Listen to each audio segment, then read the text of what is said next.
Hello and welcome to Dr. Deep State.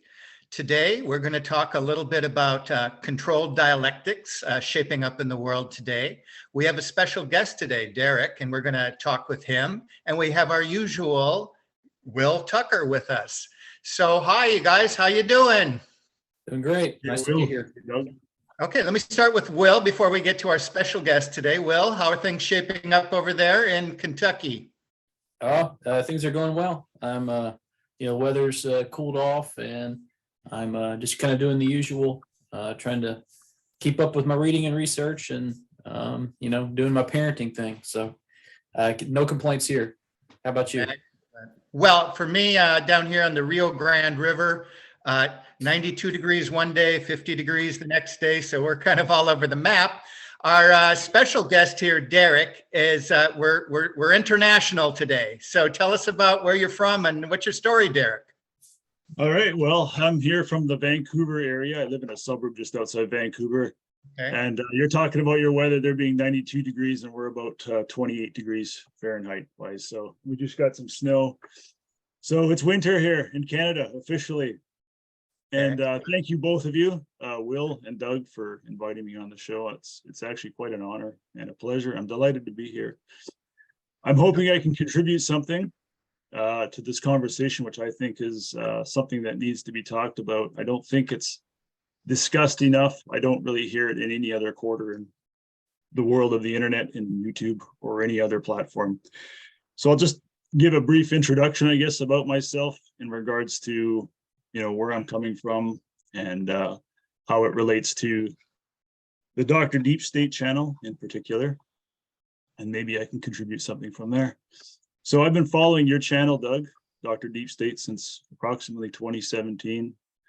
And I found that you were introducing ideas that I didn't see much going on anywhere else or discussed about much.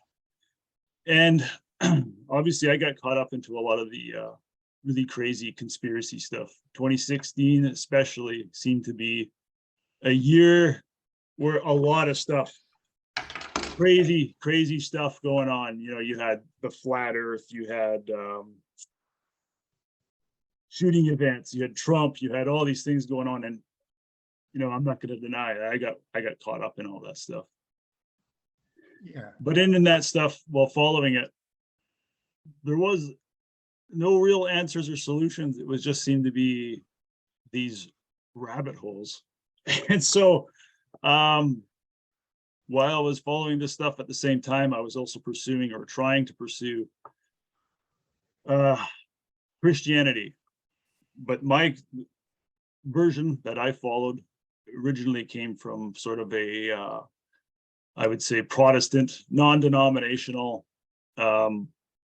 background.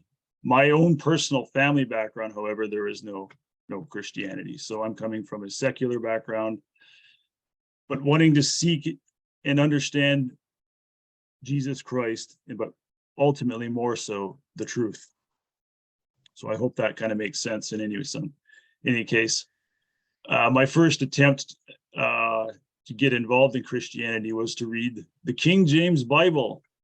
The whole thing, that was my project for 2016, was to try to read the entirety of the King James Bible. And I was inspired by and I'll mention him just because I don't have any ill will towards him, but I think he was an interesting personality who helped debunk evolutionary theory.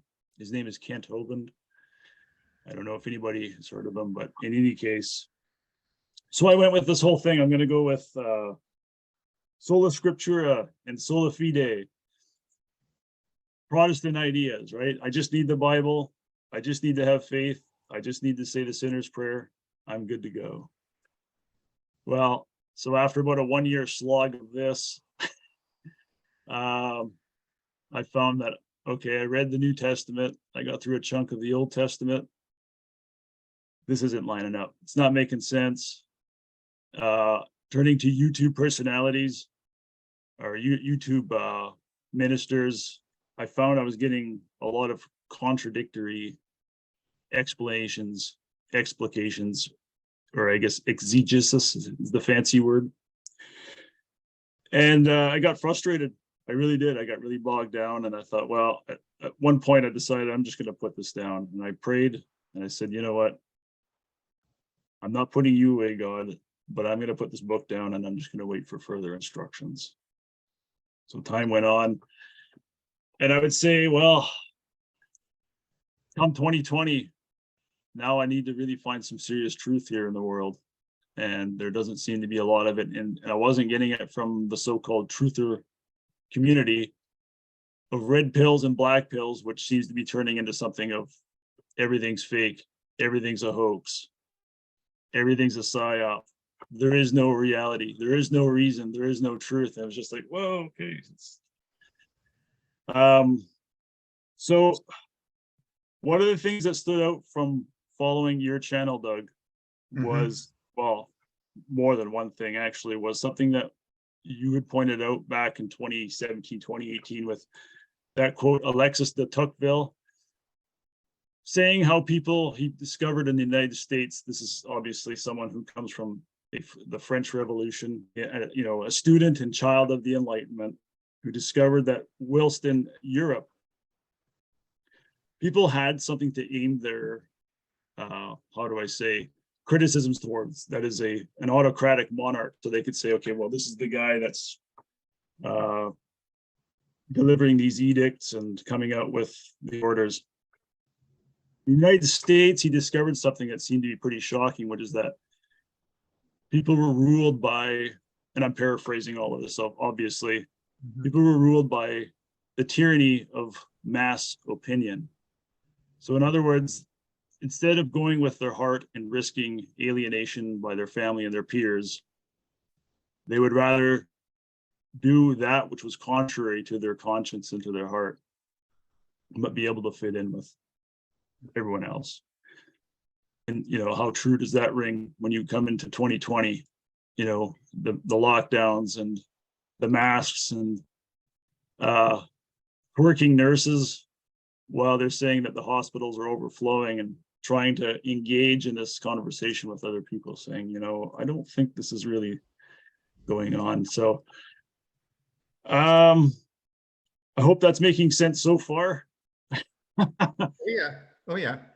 So coming up to, let's bring this up to where I'm at with my own current situation with the faith. I had given up like you had with the Protestant project. It was just too many contradictions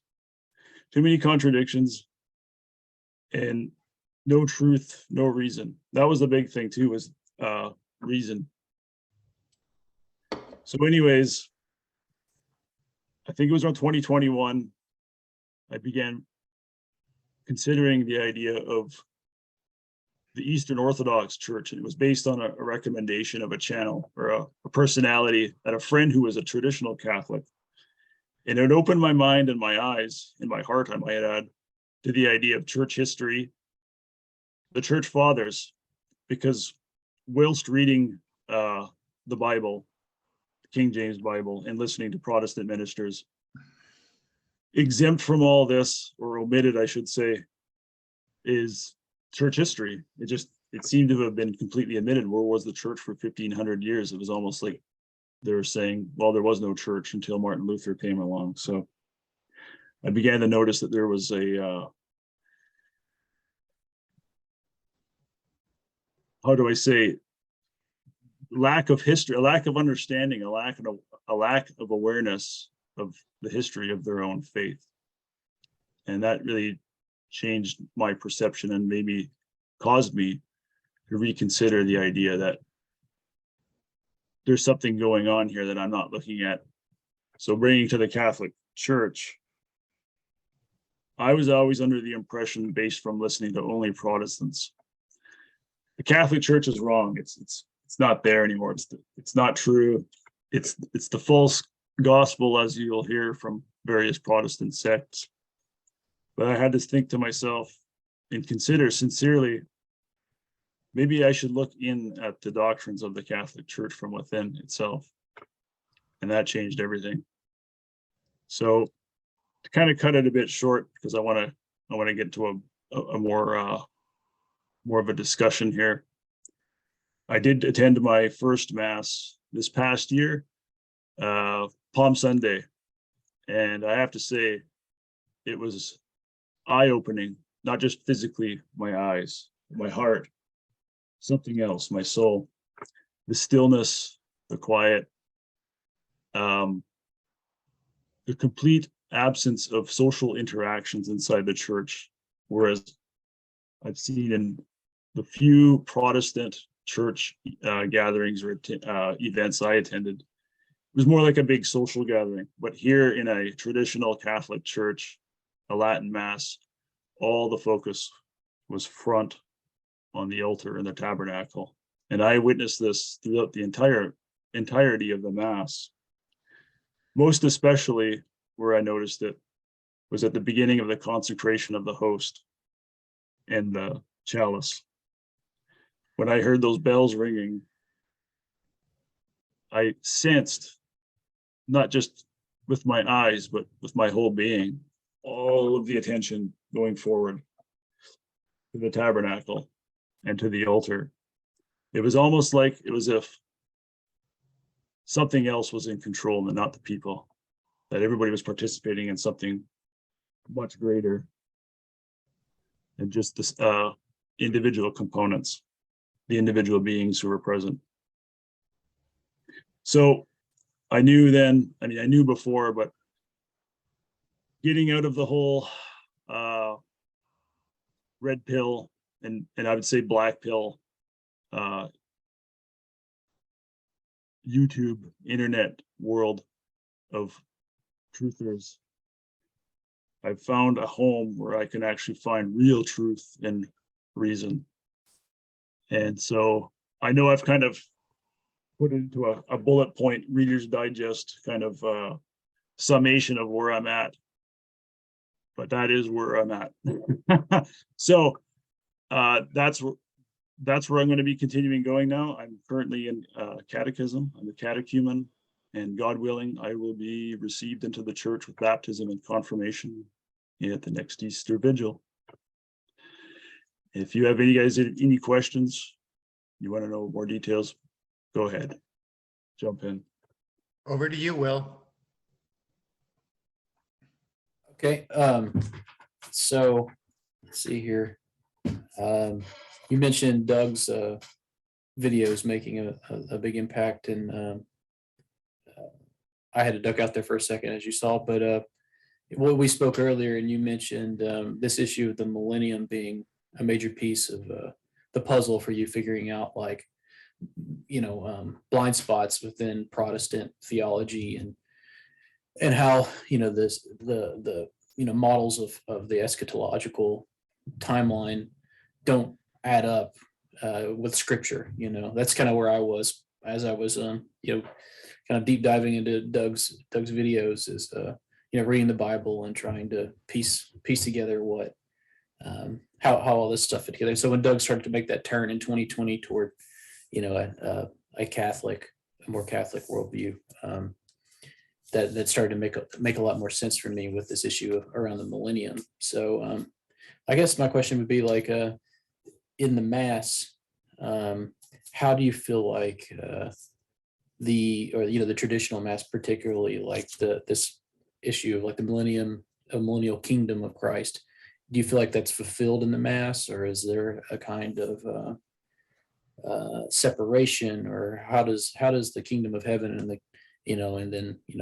the sacrifice of the Mass, how do those things work together in your mind? Yeah, that's something I very recently have begun to explore and understand and come to an understanding towards, because it's a good point. The millennial doctrine, which has been condemned by the church as a heresy, I realized I had internalized that a lot more than I cared to admit, that the end of the world is nigh. But in the Protestant world, we are the ones that need to, as Doug points out, immanentize the eschaton. So we're the ones that are responsible for creating this kingdom of Christ on earth, but by the hands of man. In the Mass, as I'm coming to learn, it's an inverse relationship, and that's the correct relationship, is that by attending Mass. Now, I'm going to have to get you guys to probably explain to the audience a little more in depth, because I know very little and I am not able to receive communion at this time. However, it suffices to say that through the sacrifice of the Mass, the holy sacrifice of the Mass, and I think, it really pays to, if you're not familiar with the Mass, to observe a Mass in person and to study the theology to which the Mass is. It's the central point of what I would say, in my words, in my opinion, of reality itself.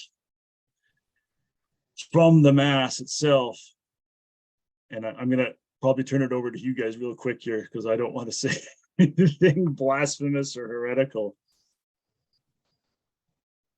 Jesus Christ fills us, and through this light, he says it in the Bible where you cannot hide a light under a mattress or under a bushel.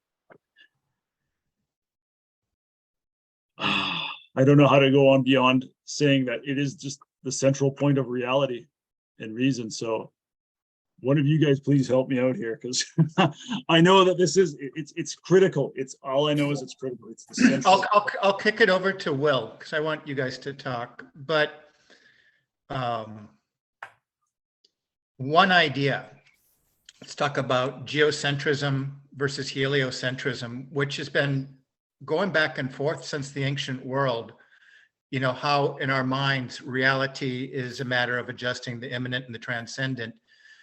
During the great debates with from Kepler to Galileo, as far as the church was concerned, they certainly didn't really care about the shape of the earth, and not even so much actually, for sure, they wanted to understand, the position of the church officially is that it's fixed.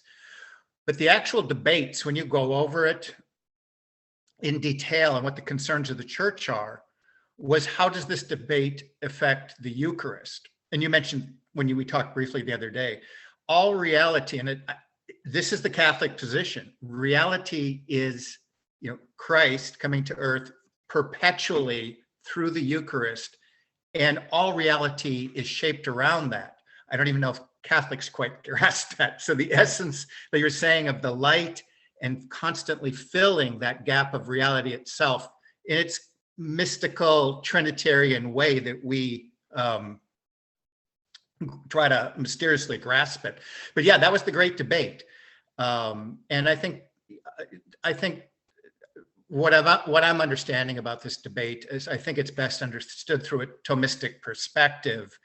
And when we talk about rabbit holes, once I kind of got that, Wolfgang Smith was really helpful, Vogelin was helpful, Tomberg was helpful. All these people are coming from a perennial, which is taking the grasp of the ancient world and the different perspectives of natural law that appeal to all of them that God built up. But the Thomistic view is that idea of holding the immanent and the transcendent, and it is mystery, and it is the medicacy that Will and I talk about, and it's uncomfortable. The whole bind of this world since Christ is this uneasiness of the essence of reality itself is our own faith. But maybe in time, or maybe next week, we'll get to this idea of sickness unto death, or that the West is truly sick. The further we get away from that reality that is embodied in the Catholic social order to bring us back to the Eucharist and reality itself, because reality is Christ himself. Christ is reality. And so we intimate it the closer we receive, prepare ourselves to receive the Eucharist. Go ahead, Will, what do you think? Yeah, that was really good. I guess what I was trying to ask about the Mass and the way I perceive the Mass, and correct me if I'm saying anything heretical or against tradition as well. But this, there seems to be this paradox in, the New Testament, where you have St. John the Baptist declaring that the kingdom of God is at hand. And then you have Jesus saying that my kingdom is not of this world. So where is it? And I think that's kind of the paradox within this question of the millennium. And and the way in which the book of Revelation or the Apocalypse is constructed in this kind of typological, allegorical structure, where you have kind of a preterist fulfillment of the apocalypse in 70 AD and the destruction of the temple. And then you also have this foreshadowing of a future apocalypse and cataclysm. And that was kind of the tricky thing for me to wrap my mind around as I'm, thinking like, hey, are we in the midst of the mark of the beast? And, is the Antichrist about to be revealed? And are we waiting a rapture? Are we waiting a millennial kingdom? What's the next step in this timeline? And so anyway, to be able to see the book of Revelation is happening, recurrently throughout the age of, the final age of time, and Christ is inaugurating his kingship, but it's a heavenly kingship, but corresponds to an earthly kingship insofar as that earthly kingship is pointed back toward the heavenly. So, so the millennium is a kind of a typology or an allegorical structure in which we can imagine social order, political economy in its imminent form on earth as it is in heaven, but it derives its truth and ontology from the grace that's radiated from heaven. And once it becomes pointed back toward itself or toward man-centered goals, then it loses its threading and it collapses, as every utopia is evidence for. Wow, that's really good, Will. Yeah, there's two ideas we could work on today. Is this idea of this large managed dialectic that seems to be shaping, maybe, and the other idea of the way I think we pull ourselves more away from this if we want to get into any current events. It just, the further we get away from this reality, the sicker we become. And we could, there's so many ways we could approach this if you want to hop into anything that's current. But one thing Derek mentioned about Tocqueville and the idea of the tyranny of the majority that Madison was very concerned about. It's kind of been reformulated recently in the East under Dugin, who kind of sees the West as having this very sort of pernicious center, and all of the great ideas right now in any direction are beyond marginalized, right? And we're just more aware of it each and every day and month of how media is preparing that center, this frankly tyrannical center of the West. And the question of our day, any day, is like, well, what do we want to do about it if we're thinking about a controlled dialectic from the left or the right, whether we're talking about Europe or the Americas? So what I'll do at this moment, there's an image. I don't focus too much on current events, but there was one. Should I just start out? Okay. As far as I think the idea, chaos and chaos magic is a way, I think, this includes the whole concept of pedos and Satanism. Maybe Will can talk about this, but it is very much a distraction. Not that it doesn't have any merit of investigation, but in terms of our purposes being, again, connecting to society and cosmic balance. The visual, if I had to pitch it in, 'cause I don't know if we're going to thumbnail this current events and people might have to drag through our theological insights first, but I had this event, I had this image in my head. I must have seen it on a thumbnail or something with am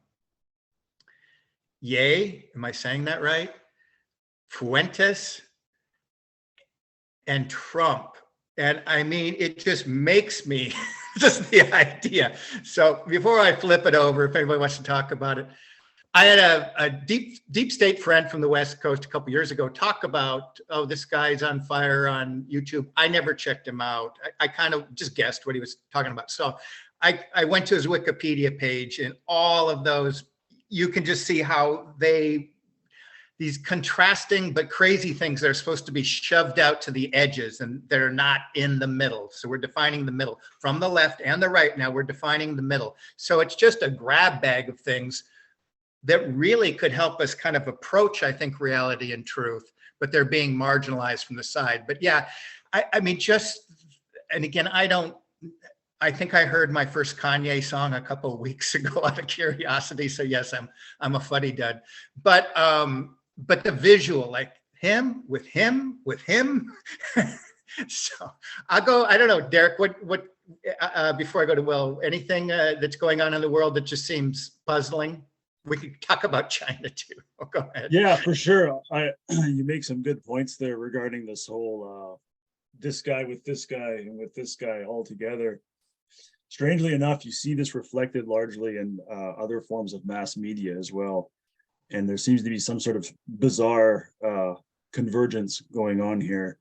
And I'm specifically thinking of, and I don't know if anybody follows this. I don't really watch the movies much, but the Marvel Universe movies, for example, where you suddenly have all these characters coming together, all joining together to fight some greater evil.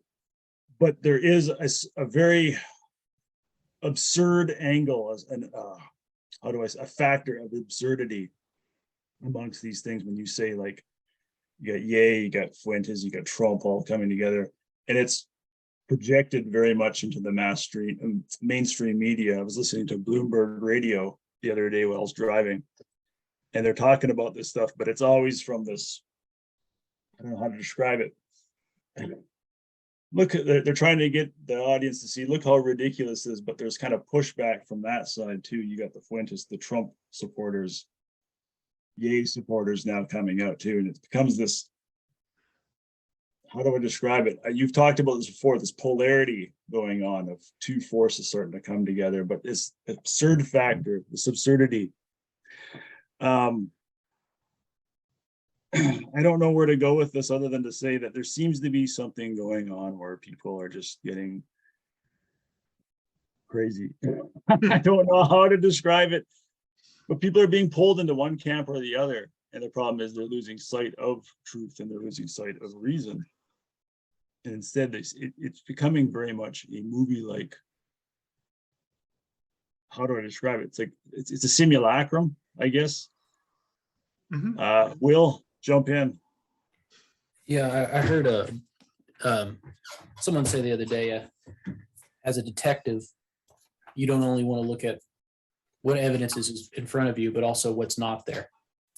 And whenever you have a situation like Trump, Ye, Fuentes rolled out into public view, it's not so much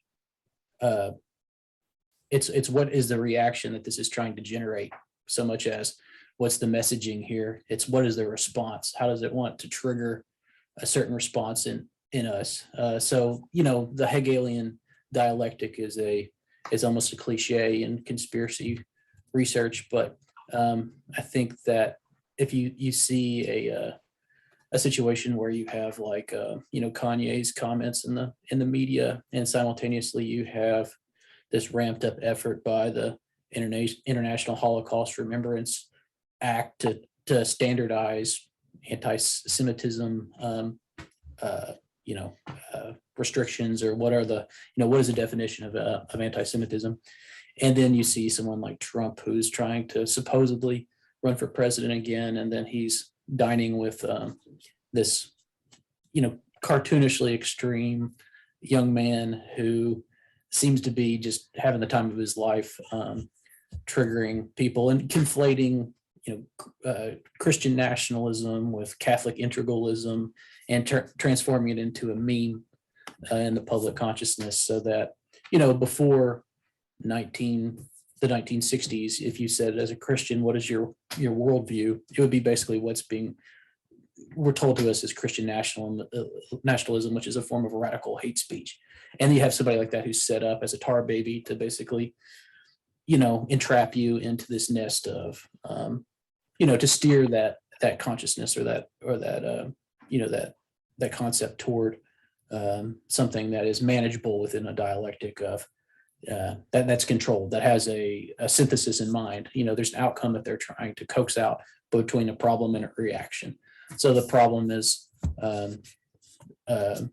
meant to stir up a certain controversy, and those controversies are the chaos magic that steers consciousness toward a certain desire for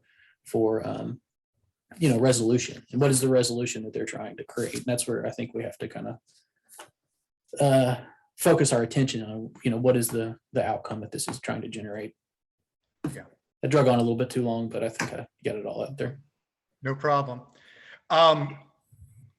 So what I'd like to get us to, maybe just to scratch the surface of some of these, parts of the grand direction, which I think is the immunization or the utopian dream, or the stand-in for that concept would be the metaverse. But so I would like to talk a little bit, we can only be in the land of speculation here, but we're talking about this big enfolding within the dialectic. We can go to China. Another thing that struck me this week was I had kind of seen these and checked out a few of these TikTok videos, because now YouTube has these shorts on the side. And I think I did it for like part of a day, a small part of a day. And it was with the, somebody says they're trinary, and whoa, I mean, the energy that came off of some of these people, and because I know these are out there. I don't even think these would exist. These would have really existed 3 years ago. And so it just, I mean, I don't know, the level of kind of sickness, and that gets us back into Vogelin, and this idea that all sickness comes back to Vogelin stems from heresy against the doctrine and against reality and against the medicacy. And so it, from a Russian point of view or a Polish point of view, when they're looking at America and seeing these TikTok videos, I don't think they need much more evidence. I'm not saying that this isn't organic and so forth. Well, I mean, the TikTok, I'm sure, obviously, it's been, I think, generated to some extent by outside forces. But yeah, there's a real illness. And I'm sure a lot of people have heard about, the utopian rat experiment. And I saw that kind of generated again this week. And it really fits so well. I could do it in short. Why don't I have you talk about the rats and the TikTok videos for a moment? Well, did you see that one? You're talking about the Calhoun rat experiment? Is that what it's called? Yeah. Yeah. So, yeah, and to backtrack, you're talking about this plethora of non-binary characters on TikTok who feel the need to explicate their gender constructs and how they see themselves within the paradigm of binary gender models, and this just constant unpacking and making distinctions where there's no need for a distinction of, I'm part male, part female, but also part non-binary. So I have a Trinitarian form of my my gender identity. So yeah, the Calhoun, you have a little firmer grasp on how the experiment actually was constructed, but it's basically a rat utopia in which they're given unlimited amounts of food and access to the opposite sex, and just comfortable, ideal environment, sort of like the landscape of post-industrial capitalism. And what ends up happening to these rats is that they become complacent, they become uninterested in mating and reproducing, and they just become obsessive self-groomers, in which they spend all day long sleeping and grooming themselves, which is kind of a perfect model for the social media universe that we live in, the constant narcissism of who am I, how do I construct my identity today. And so anyway, yeah, I also saw something where like someone was talking about suddenly on TikTok, which we've been told for the last 2 years is a Chinese Communist Party propaganda wing, and they're suddenly pumping out images of concentration camps and quarantine camps and forced lockdowns and riots, and like people picking up like traffic cones and acting like they're beating on these riot cops who are halfway swinging back at them. And it looks like pandemonium, but then when you start really digging into these images and thinking about the context in which you're seeing them and how they're being almost forced upon you anytime you go onto social media, it's like, what kind of reaction is this trying to generate in me? Is this, should I look at this as like a, positivistically as this thing that's just, I'm supposed to take on face value, or is this supposed to generate a certain type of response or disorientation in the way that I see the world and, the opportunities that are available to me and my access to truth, I think is ultimately what it's all about, denying the access to truth or a path, out of the disorientation. Anyway, I hand it back over to you, Derek. What do you think about, are you familiar, have you been seeing those Chinese, riot videos, and you're up there in Canada, Yeah. so you probably witnessed quite a bit. You see any parallels with the trucker convoy rallies and stuff? Well, that's sort of the really strange thing, what's going on between the truckers convoy and what's going on in China. The protesters in China are protesting pretty much the same things that were being protested in Canada, but the way in which the media is framing it. And there's actually, you can check out blurbs on the mainstream media that Trudeau is openly supporting the protesters in China, and yet when the Canadians were doing it, it was Nazis and people trying to overthrow. Actually, they compared them also to the January 6th insurrectionists as well. And actually, I kind of wanted to ask Doug a bit more. This whole idea of destabilizing people's minds, like it doesn't seem like there is, like you said, Will. What am I supposed to think here? And I'm thinking that this is really entering the mass consciousness of what are we supposed to think? What is real? What is right? Doug, could you talk a little bit more about that? Maybe like I see the absurdity in it, and I just kind of ignore it and tune it out and be like, well, this is just patently absurd. I don't think I'm going to get wrapped up in this. But could you talk a little bit more to that whole idea? I'll just do a little bit. I'm actually writing I'm hoping it's the final chapter. And I'm going through white papers of the 1920s, 1930s, 1940s here in America. These are social scientists of note, and they were figuring out, this is psychological warfare. These are papers on psychological warfare, exactly how they would intend to use mass communication to disorientate people, to give them a new worldview. So at one level, it's just very pragmatic. It's psychological warfare to transition somebody from one category of thought. We could talk about like the heavenly kingdom as opposed to the kingdom of man. I think that's the bigger conversation that we're having. So yeah, I liked kind of coming at stuff that there's nothing spiritual here. There may be something psychic, but yeah, there's actually techniques in place, and there's the same techniques that were really honed in. Obviously, there were a lot of reference points here. They're drawing from a lot of German social science at the time and Russian social science. But yeah, I'm going into that right now in terms of egregore construction, because I think the egregore, the worldview, is actually, I hate to get, it does end up to be kind of a problem, reaction, solution sort of thing. The egregore, I think, is sealed, and that's where you block off other perspectives with sort of the consent on that covenant. But at any rate, in this larger thing, and I think this idea is maybe kicked around with a couple Protestants who I think are onto something, but maybe I wouldn't totally be on board with their typology. But this idea that the two camps that are being channeled are the Great Reset camp, again, with, the Carl Schwab, Dr. Evil, Bill Gates. And so you can almost have, on the one side, like literally the Great Reset that was, it seems like it was put together before the pandemic, as one side of the equation, that project. And then the other side, all of the characters, the confusion over here, whether it's Trump, Fuentes, Ye, the Gnostic doctors, as they're called, it's the Great Reset versus the Bible.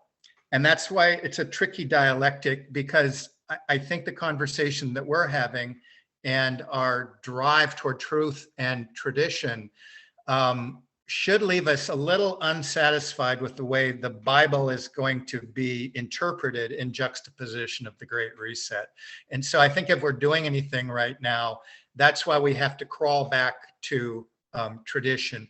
Because when you think about the whole concept of totalitarianism, it means nothing else can exist. It has to pull, deracitate any other part of historical consciousness. And this was probably, I mean, the gulags were a great example of that, but of course the Cultural Revolution in China, where literally any tinge of Western influence had to be, and certainly we're not there yet. But so we have, I think, unfolding this development, maybe not in each and every case, and I'm not saying everything on media is part of this. And I'll just say, for example, I don't know exactly, and we don't have to get into it. I think there maybe is a couple question marks of what was going on there in Canada with the truckers. Nevertheless, it's hard to deny the Dutch, the Italian farmers getting up there and repeating that behavior. I mean, literally, their farms, they're literally protecting generations and generations of their livelihood. So, it's, in one sense, it's so exciting to think that something in this real world that seems so managed and controlled, like the Canadian truckers, could happen. But Derek was saying, unfortunately, there is kind of a dark side even to that. What we're doing here, hopefully, is always able to take two things: look at the world as it's presented, and also at the same time hold another possibility. Doesn't have to always be either or. And that's the whole idea, I think, of Catholic perspective. And the Catholic, I mean, in a broad perspective, we can think about the literal and the allegorical and everything in between at the same time and juggle a few balls in our heads. We haven't been trained to do that in our public education system, and that's the problem. I don't know if you want to go for a moment on truckers or anything else, Derek, that might have popped into your mind. Well, when you mentioned that whole trucker thing in our previous phone conversation, there was an article that came up in the CBC. I don't have it offhand, but I could dig it up. But anybody can if they put their due diligence in. But there was some strange activity, in particular to the organizational end of the truckers convoy. Now, I don't want to slag the truckers. I think the vast majority of those who participated were probably good, decent, honest, and sincere people who are kind of getting fed up with the mandates and the lockdowns. And to be sure, these things were hurting people at the financially, economically, their way of life, especially for truckers with the rising cost of fuel, etc. But this article I'm specifically referencing actually mentioned that 3 of the top, I don't know how many organizers there were, but these were 3 top guys, one of them being a member of the former security detail for Prime Minister Trudeau. So he's he was RCMP, and he had connections to CSIS, which is the Canadian version of the CIA. There's 2 other fellows who were ex-military, also with connections with intelligence agencies. That kind of stood out to me. But in addition to that, in this article, it referenced how well organized the logistical end of it was. In fact, if I'm not mistaken, verbatim, I could quote that it was being performed with a military-like precision in terms of setting up mess halls and accommodations and latrines. This is something that just struck me as not, look, I don't want to beat on people who are grassroots and who are upset at the way things are going, but that kind of organization does require a substantial amount of administrative and logistical know-how, and for that to happen, or quote unquote organically. I mean, maybe it's possible. I don't know. I'm not saying I know either way, but something like that reveals a dark side to the truckers convoy. Now, there was something else regarding the whole truckers convoy thing too, and that's this current in Canada right now, there's an inquiry regarding Justin Trudeau enacting the Emergencies Act, which effectively was declaring martial law.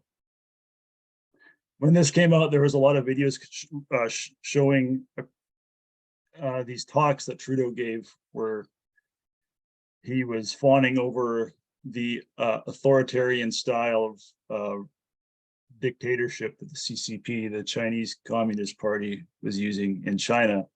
Now you have this weird plot twist going on where Trudeau supporting the protesters in China, as I already mentioned, but also this public, again, it's one of these things like where you have these characters being presented on screen for public consumption.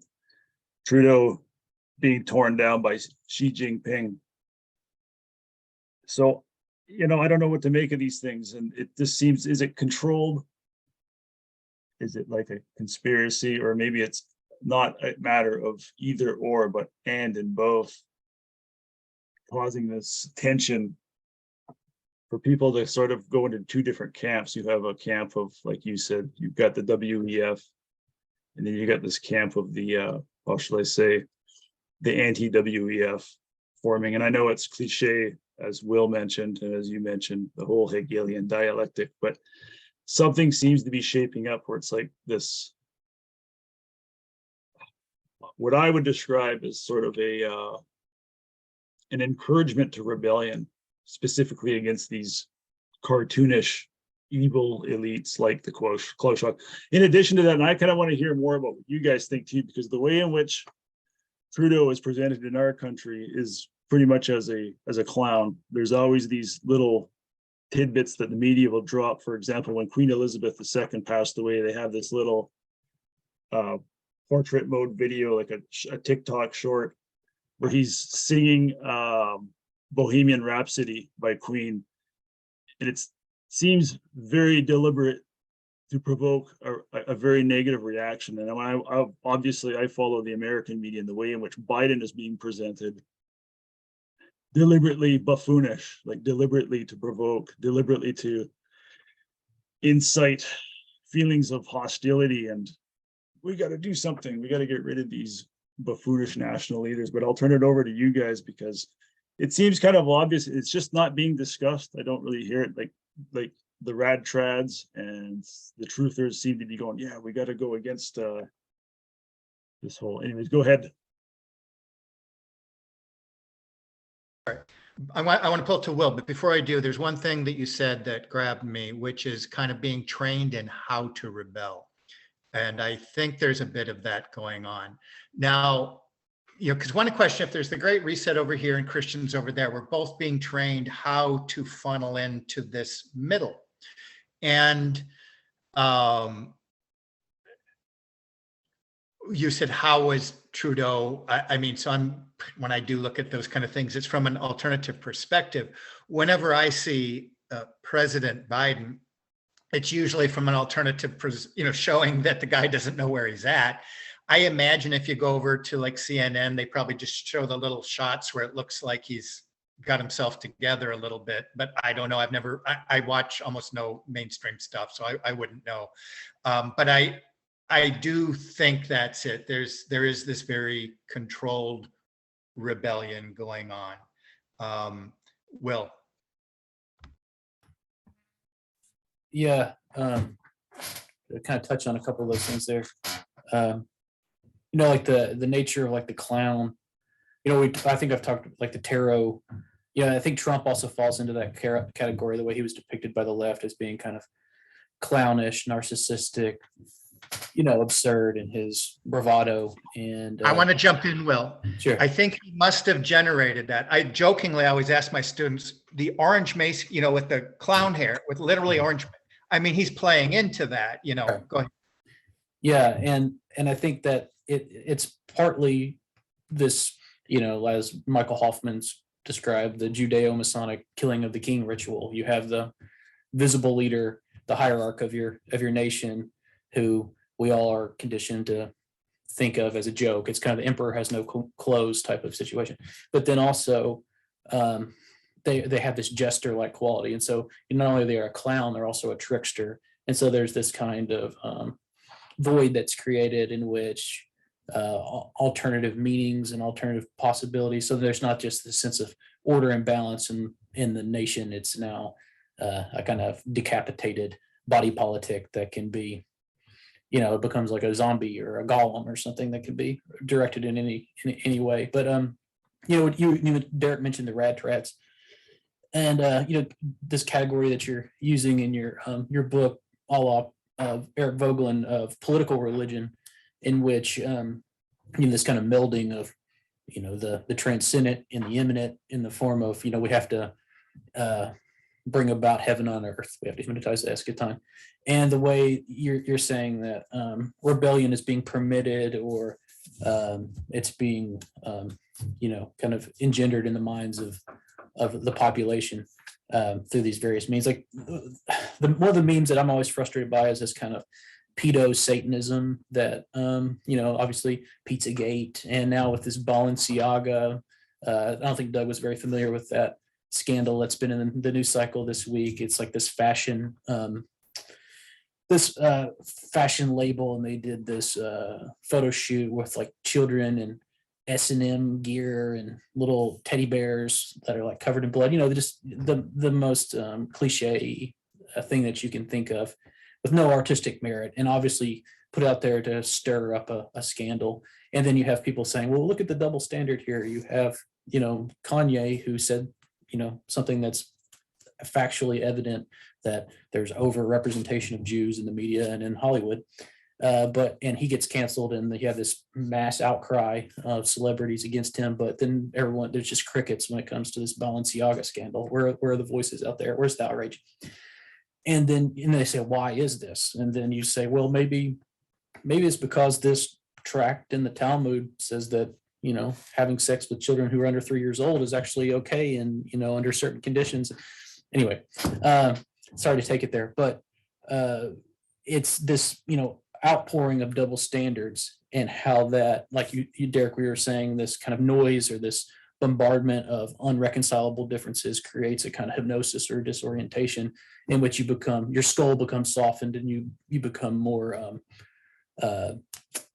easy to manage and directable, I guess I would say. But you see in the rad trad movement this jumping on board with every political reaction and saying, oh, we got to get behind DeSantis, or we got to get behind Trump, or Marjorie Taylor Greene, whoever these characters they roll out in front of us are, so that we can fight the good fight in the public square. So anyway, I think the beauty of Catholicism is it offers us theological tradition and categories in which we can not get swept away into these forms of disorientation and pathologies and the sickness that the West is under.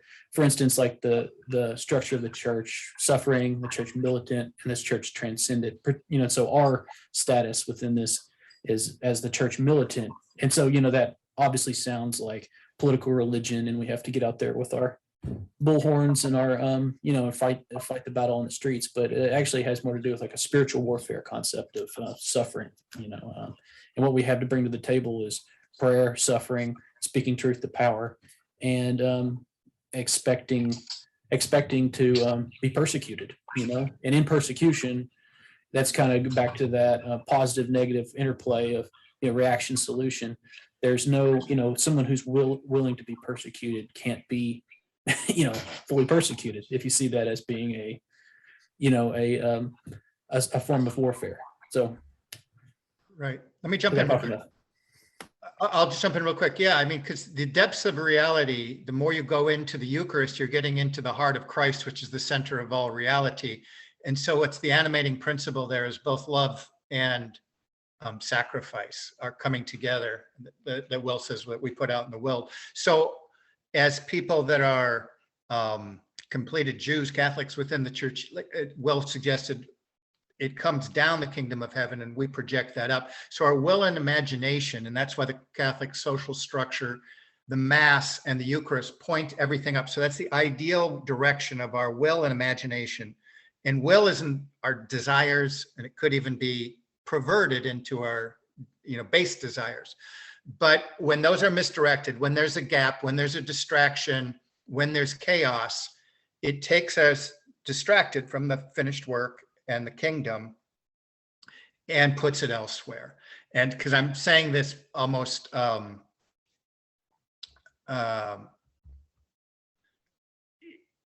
in the sense that I think people will say, are you guys into conspiracy? That we talk about this to always remind ourselves that, the best solution is the tradition of training our will and imagination toward the heavenly. Okay, I'm gonna kick it over to you, Derek. Yeah, something that comes up here in this discussion a lot is this idea of, scandals. It just seems, everything seems very scandalizing. Will's mentioning these things like the pedos and, that all that disgusting and graphic imagery. And it seems to be provoking, and not just provoking, but fomenting rebellion. And that takes away from what you said, Doug, that we're supposed to be focusing on the transcendental, most especially and particularly in the holy sacrifice of the Mass. But people are getting pulled away and getting pulled into, it's something I was listening to Father John Arden, and if you haven't heard of him, I really strongly recommend checking out his series on the theology of the sacraments. One thing he mentioned was that if it's attractive, it's a temptation. And there seems to be a really strong temptation to, instead of just continually focusing on the transcendent, on the logos,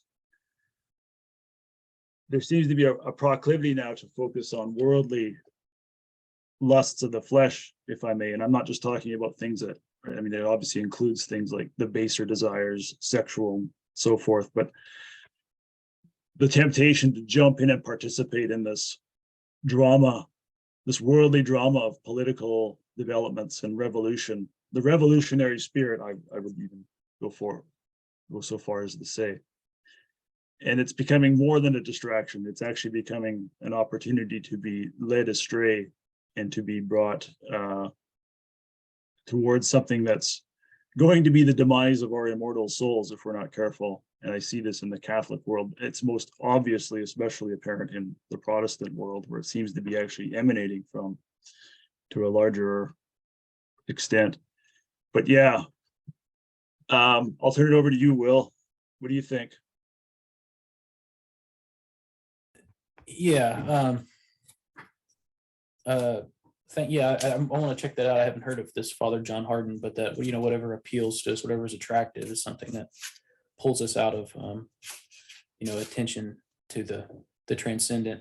And, the fleshly desire for perfect justice, like that's something that's not meant to be obtained in this lifetime. And, when we see these outrages and these scandals that just cry out to us, and these poor children, who are underneath, whatever's going on, it makes you want to pick up a stone and enact justice on your own. And really, we have no influence over that. We can only focus on our vocation, our station in life, the things that are within our control. And one of those most important things is our consciousness, our imagination and our will. And when we allow those things to be co-opted toward these, politicizing,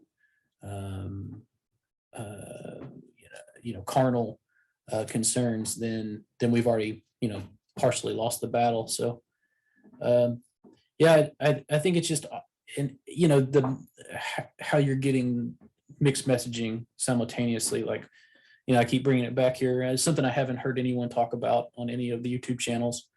Is last week at the Vatican, Pope Francis hosted the World Jewish Congress for something called the Kishrenu Initiative, which Kishrenu, I think, is Hebrew for our bond. Obviously evoking, like, do not yoke yourself to those who are, not of the faith. And it's basically an outline for Jewish Catholic dialogue and fraternity. The B'nai B'rith is there, and they're talking about, again, these definitions of anti-Semitism that they're trying to standardize. At the same time that you've got, Dave Chappelle giving this monologue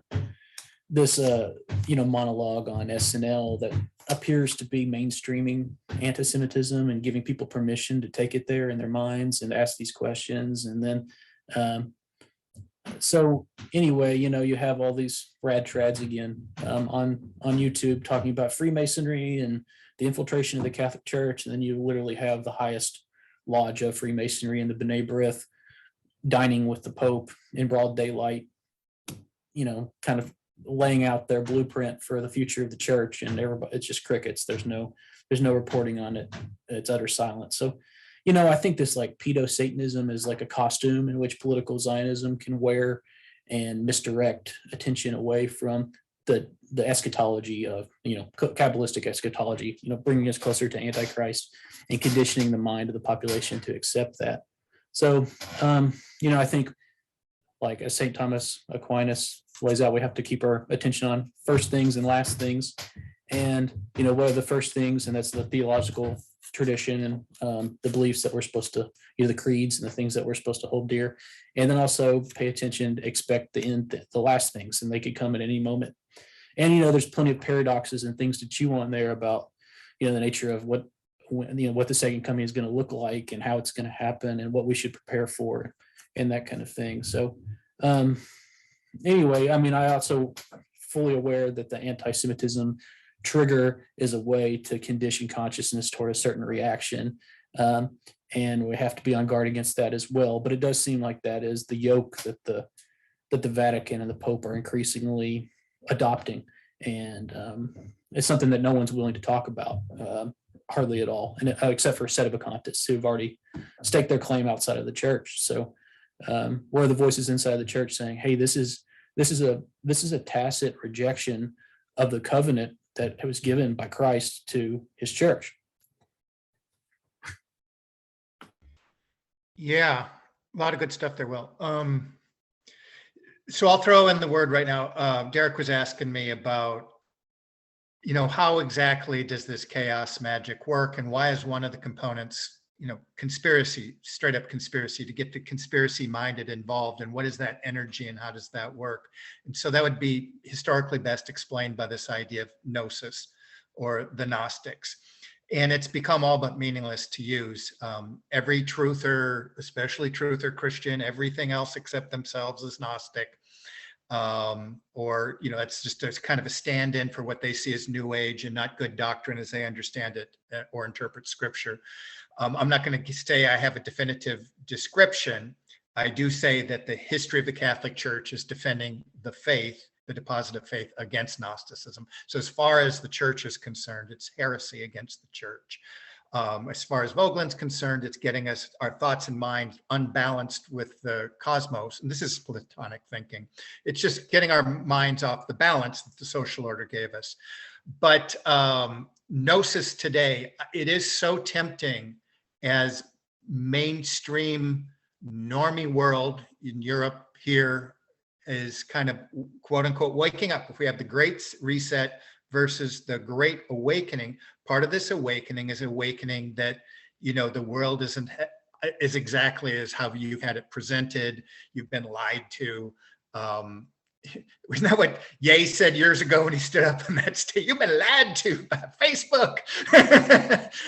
You've been lied to. And it stirs something in the mind. It gets it away from wherever it was trained previously, but it's now mispositioned. You're wobbly. And at that moment, when you start to do the research and start to be curious, it can go in a lot of different and ultimately destabilizing directions, not just for the individual, but I think the resonance affects the collective. And so, I guess what I'm saying, a sense of, it is real. Who that starts on this road doesn't want to get to it. I know in Trutherland, especially Christian Trutherland, everyone wants to, again, point fingers at everybody else, but they have to say, no this week to the Mandela, no this week to satellites. And it is the proverbial Ouroboros. It is you're part of you're grabbing that snake energy that will never completely bite its tail, but you're going into the gap, I think, right there. And the gap is the gap where the egregores come from. You're no longer participating at any level with the Platonic perfections of the form, and you're down here completely consumed with the resonance of human creations, of egregores, of elemental spirits. Even though there's a great irony, you're trying to track truth, it's hard not to get sucked away with this. And to me, that I'm not going to do a sell on Catholicism, but you need a tradition. Now, the other voices, let's go back to 1776. I'll throw a name out here, Chuck Baldwin. If we could just go back, and as if those principles that, to me, in the great order of thing and redemption history, that's the beginning of the end. 1776. That's the beginning of the theology of man, still grasping with the residue of the eternal forms, but it just gets thinner and thinner and thinner as you go along. So again, the Gnostic piece is tricky. Bottom line, this is also what I like about being Catholic. There's a mystery to iniquity. It's a church of mystery. And I'm not saying it's a God of surprises, but there's a lot of mystery. And that's what we hold in this tenuous bond of faith. That's the only thing that holds the essence together between us and the eschaton, is this tenuous bond of faith. And it is easy to get sidetracked. And hopefully, to the extent that this is constructive as a conversation, it's just, where does the ground of our being come from? Of course, for Marxists, they have no ground. They can't ask the question. But what made you? Like, where do you come from? Beyond your mama, where do you come from? And that's always tinging in the mind. Some people won't let it come to the surface, but when it comes to the surface, that's the challenge on a day-to-day basis. That's why we, try to protect ourselves with the rosary and so forth. But the challenge is forever to hold on to the tradition. When I say that, I mean in a large and expansive way. The Platonic forms, the saints, they're there to help ground our metaphysical, to give us a metaphysical grounding, and to be able to tune in on those. And hopefully at the same time, understand what's going on in the world, understand that there does seem to be this unfolding of a great deception through this, oftentimes, I think, very deliberate exteriorization of the hierarchy that seems to be going on. And what that seems to be in terms of these codes of speech right now, we're being exposed or externalized to the fact that there is a double standard in society. So that somebody said something, but they're being punished because they said something truthful. That's the essence of communism. And we know, well, you don't have to know this, but if you ever investigated the first law under the Bolshevik Revolution, after the Bolshevik Revolution, is anybody that would articulate who the, ethnic dimensions of the Bolsheviks and the Communist Revolution, it was the first law that was passed. That was a capital offense. And so the things that come around and go around, it is scary, to tell you the truth, that for speaking the truth, but it's out there, we know it, and it's hitting that fear button.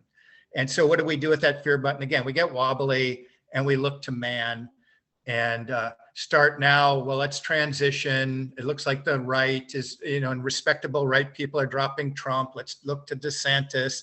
And the rad trads now are looking for hope in DeSantis. And I think, short term, like, again, I don't want to live in a blue state. Short term, sure, I'm not saying that, but it is a distraction. The party politics for a long time, possibly ever, have been completely controlled by elite forces in all Western democracies that I can see so far. I'm open to seeing anything that maybe there was some sort of slack. People can get into an argument. Are there factions in these higher groups between people that want absolutely no borders right now and more of a federated, slower, incremental? Possibly that exists.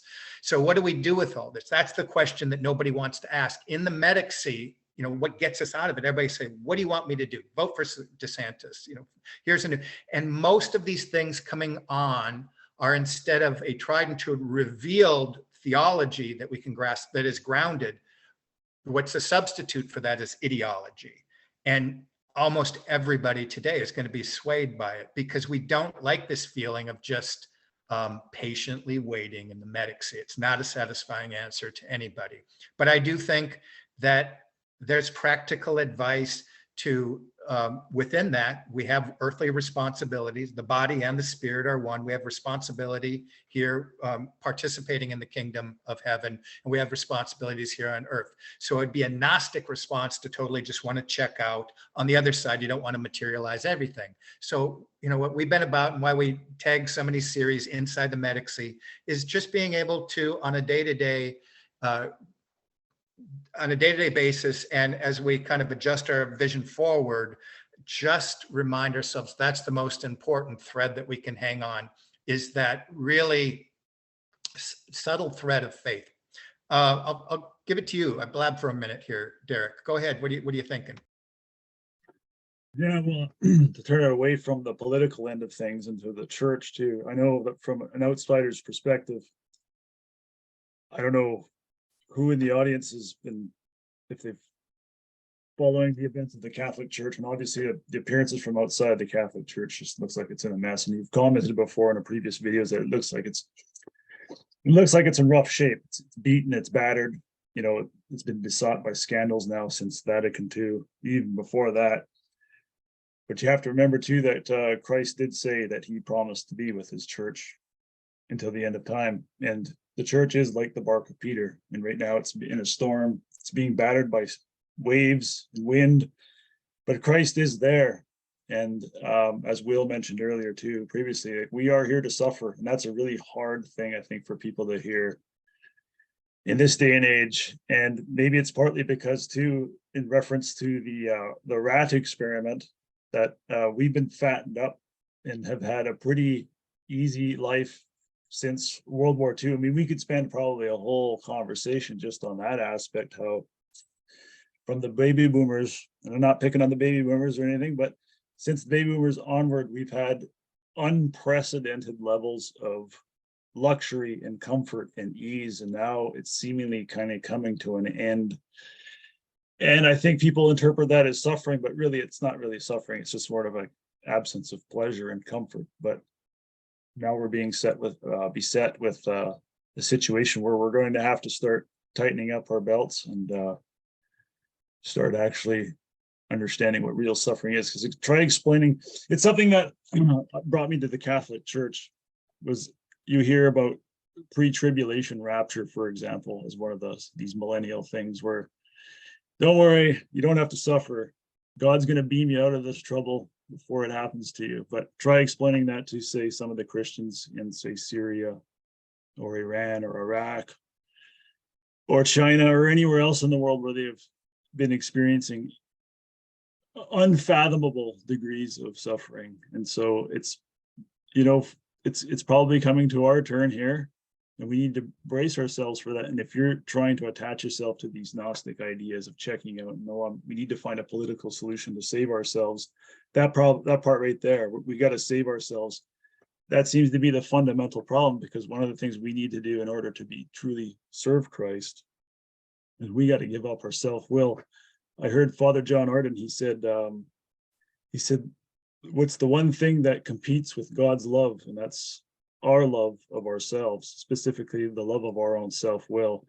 He said, it's that simple, but that difficult. And we have to give up that will. And that's really, hey, I'm speaking from experience here. That's pretty challenging, right? And it's scary. It really is. So brace yourselves and ground yourselves in faith. And if you haven't seen a holy mass or holy sacrifice of the mass, I recommend it. Will? Wow, those are two great segments there in a row. So I think we should be getting pretty close to finishing up here. I think we're kind of buttoning it up, but I just want to say, like, in regard to suffering, like as Christ says, you know, my burden is easy and my yoke is light. And I don't think we should fear it, suffering, because what happens when people suffer is that they wake up and, you know, I forget the Greek philosopher who said, if you have an ailment, fast for a day.